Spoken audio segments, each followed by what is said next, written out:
I'm thinking maybe this was a bad idea. And tonight on our Great American panel, he is a former Deputy Assistant Secretary of State, Fox News contributor, USA Today columnist. We are so thankful he is back with us. Bob Beckel is here after a week off.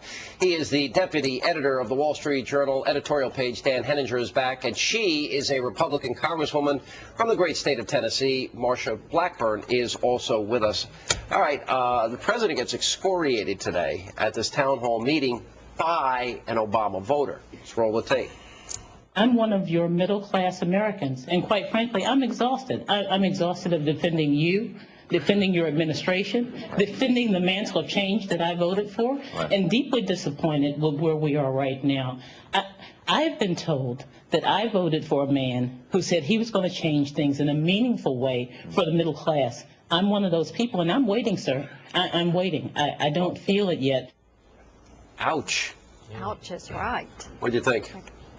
I think she is saying exactly what a lot of Americans are thinking. It's bill-paying moms who are sitting at the kitchen table trying to figure out how to make ends meet, and they are so frustrated with what they see happening, the out-of-control federal spending. Where are the jobs? Nobody can get a raise. Nobody can get an advancement. People are so frustrated. And Obama voters are incredibly disappointed in the way he's performed. Well, that's what makes this so interesting to me, is this was an Obama supporter voter who was deeply disappointed.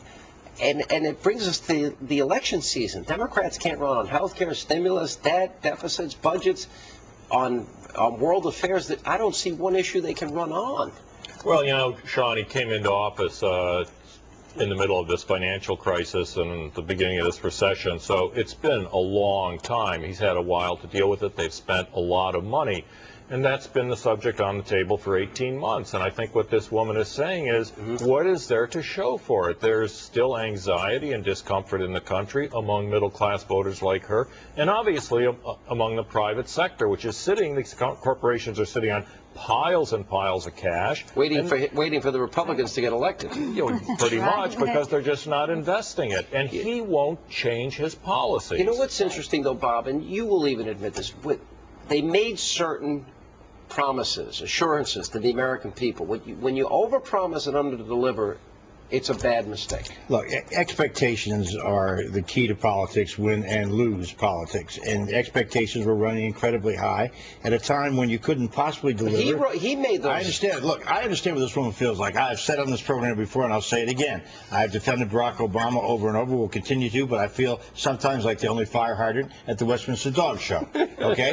I was hoping you'd bring that back up. I did for you. I knew you wanted to hear that. But look, the reality is that I keep hearing Republicans talk about, you know, we get Republicans in and we're going to create jobs. They want small government, yet they want government to create jobs.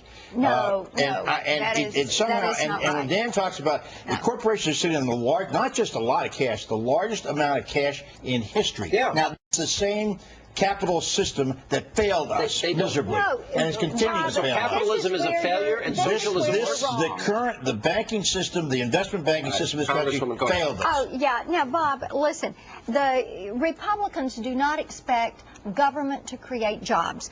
Government should create the environment of low taxes, smart and lessened regulation, so that individuals can go out and innovate. Look at our creative economy. This is what we have to protect in this country, and we have to make certain that government creates the environment and gets out of the way. You Republicans want less regulation of the crooks on Wall Street who got us in this trouble? No, that is not what I'm saying. You know what?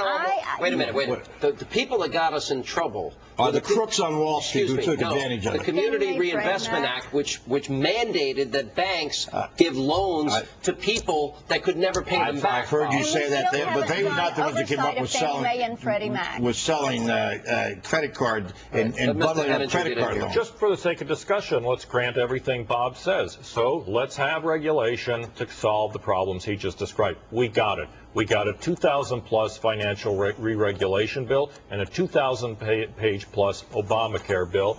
And every employer out there is sitting trying to figure out what's in those regulations and how is it going to affect their hiring decisions. And they don't have that answer yet. And until they do, they're not hiring. All right, we got a lot more to get to, including the smears against Christine O'Donnell. Are Republican women treated differently than Democratic women. We'll get to that. Becca was seething. Straight ahead.